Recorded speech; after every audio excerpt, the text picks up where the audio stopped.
1 tablespoon of ordinary active dry baker's yeast from any American grocery store, 1 gallon of warm water, 10 minutes of activation time, and every plant in your garden receives a living biological amendment that peer-reviewed agricultural research has documented as supporting phosphorus availability, producing plant growth hormones, and colonizing plant roots with protective microbial populations. Tomatoes, peppers, cucumbers, squash, beans, leafy greens, herbs, roses, fruit trees, berry bushes, and even the seedlings sitting on your windowsill respond to the same treatment through the same underlying biology.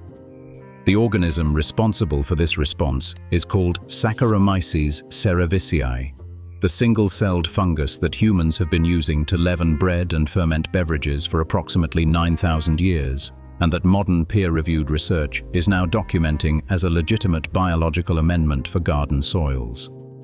A research review published in the Journal of Pure and Applied Microbiology in 2025, along with research published in Frontiers in Industrial Microbiology in 2024, documented that Saccharomyces cerevisiae contributes to plant biology through phosphorus solubilization, production of plant growth hormones including gibberellic acid, cytokinin production, and root colonization that protects plants from harmful soil organisms. The cost of a single packet of active dry yeast sits under $1 at any American grocery store, and the same packet produces enough finished treatment to serve an entire garden across multiple applications during a single growing season.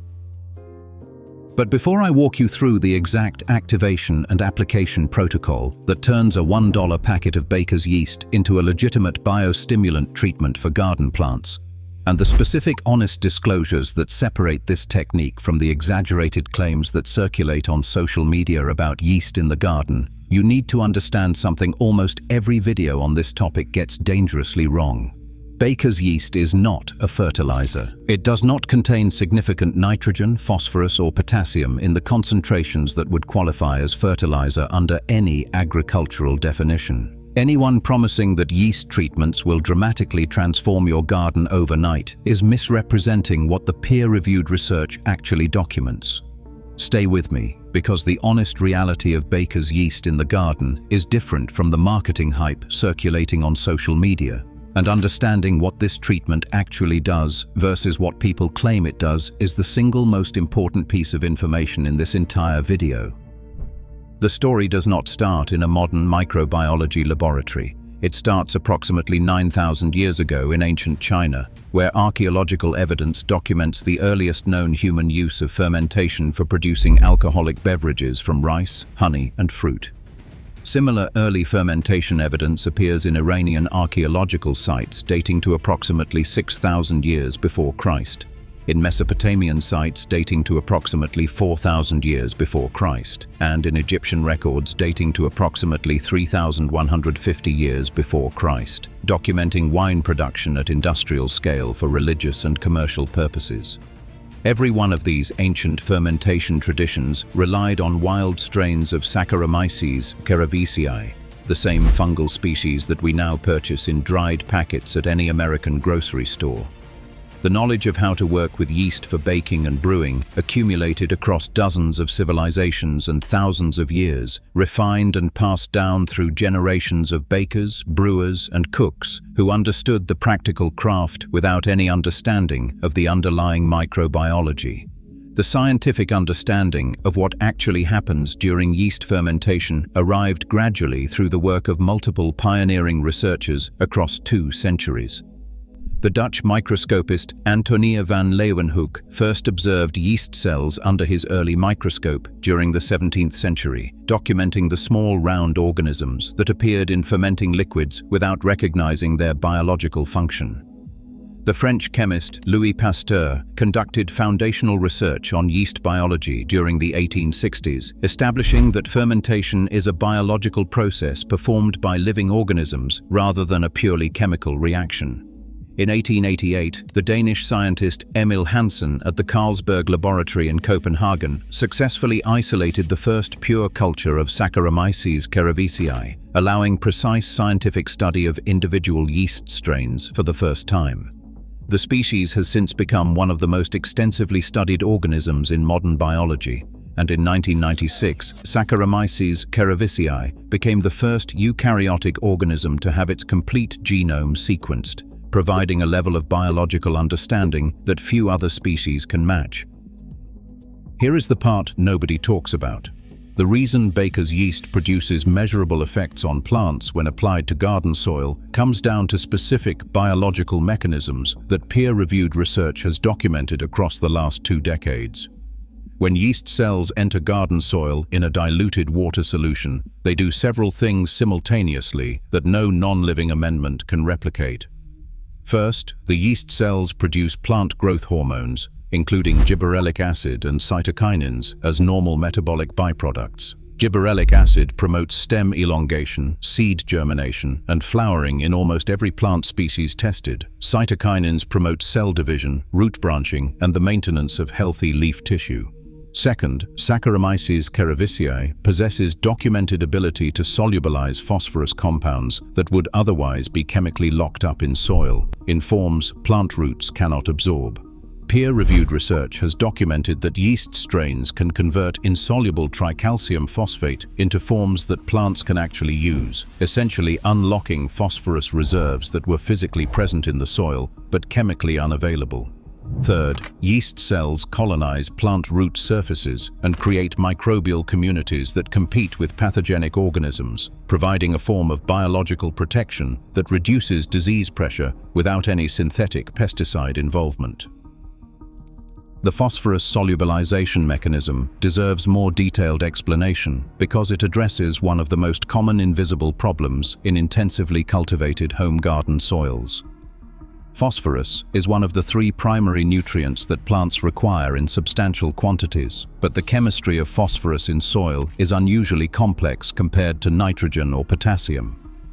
Most of the phosphorus in typical American garden soils exists in chemically bound forms that plant roots cannot directly absorb, chained to calcium, iron, or aluminum in ways that require specific biological or chemical processes to release.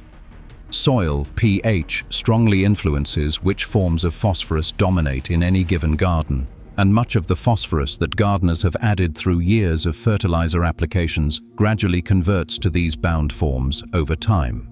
The result is soil that contains substantial total phosphorus content, but very little bioavailable phosphorus.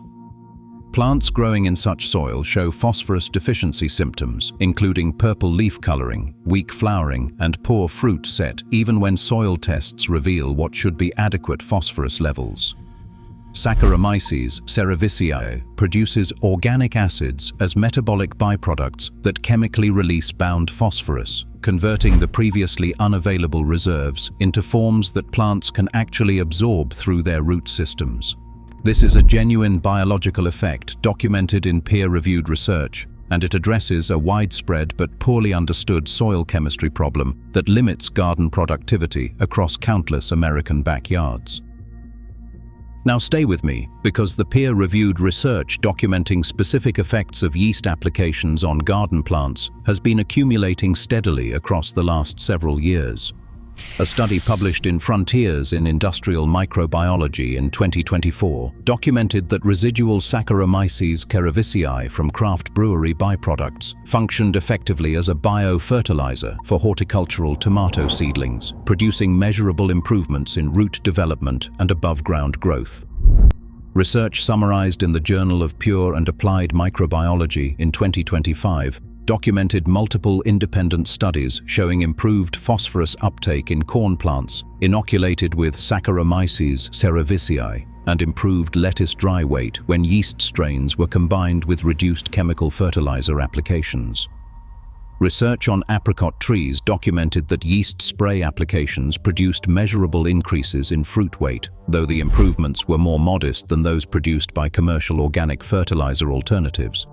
Studies on pea plants documented that yeast spray applications increased total pod production by approximately half a pod per plant on average, a modest but real effect that demonstrates the biological activity is genuine, even when the magnitude is smaller than social media claims often suggest. Here is the shareable detail that should change how you think about baker's yeast in the garden forever.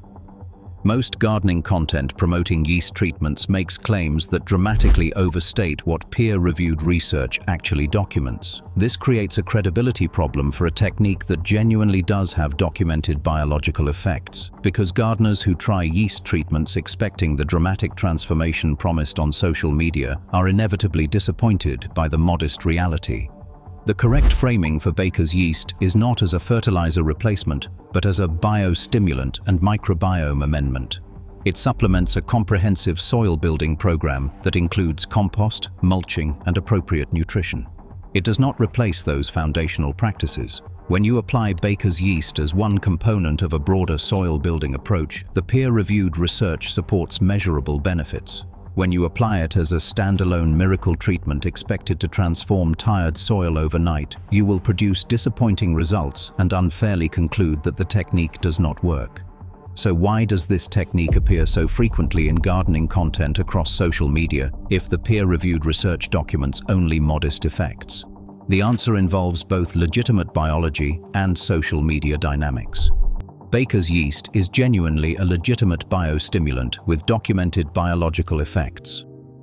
It is also cheap, universally available, and easy to prepare, making it perfect content for viral gardening videos, regardless of whether the effects justify the excitement.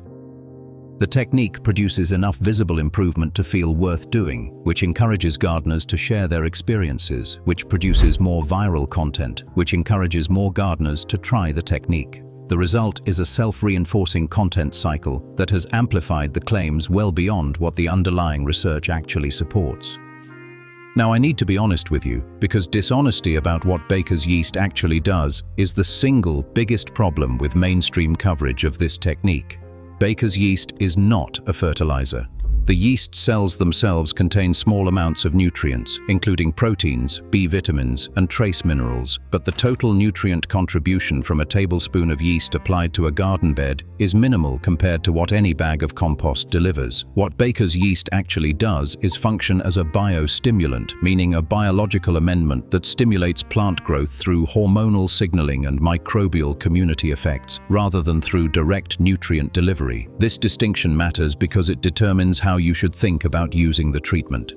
If you have healthy soil with adequate nutrition from compost and organic matter, adding baker's yeast can enhance the biological activity in that soil and produce modest additional improvements in plant growth. If you have nutritionally depleted soil, applying baker's yeast will not solve the underlying problem, and the treatment will produce disappointing results because there is no adequate nutritional foundation for the biostimulant effects to build on.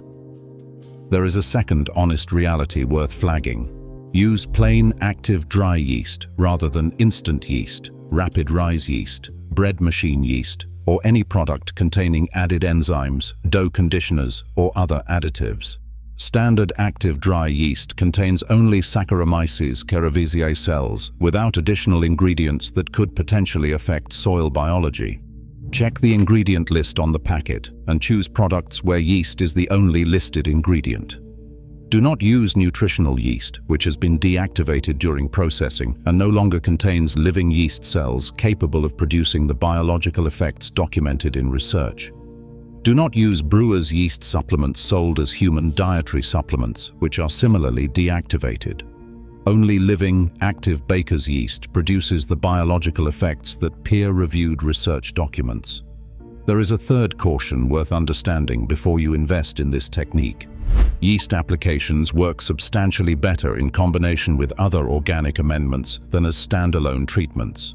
The research documenting improvements in lettuce dry weight, for example, used yeast in combination with reduced but still present chemical fertilizer, meaning the yeast enhanced the effects of the fertilizer rather than replacing it.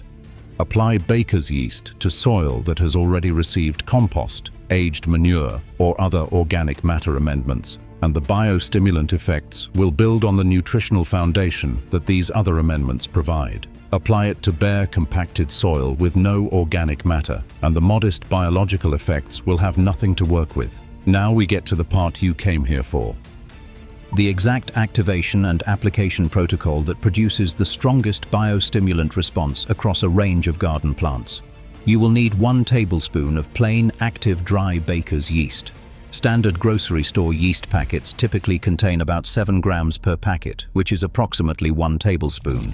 Any brand works as long as the ingredient list shows yeast as the only ingredient, and the yeast is fresh with an unexpired date printed on the packet. You will need 1 gallon of warm water. The specific temperature matters more than most gardeners realize. Water should be warm enough to activate the yeast cells, which means between 105 and 115 degrees Fahrenheit, roughly the temperature of warm bath water.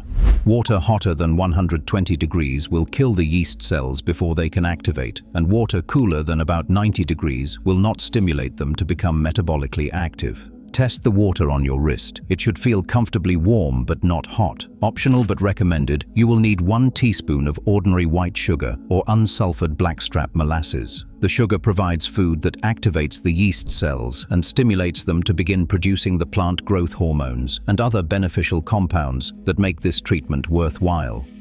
Without a food source, the yeast cells may remain dormant in the water rather than reaching the active state where they produce useful biological compounds.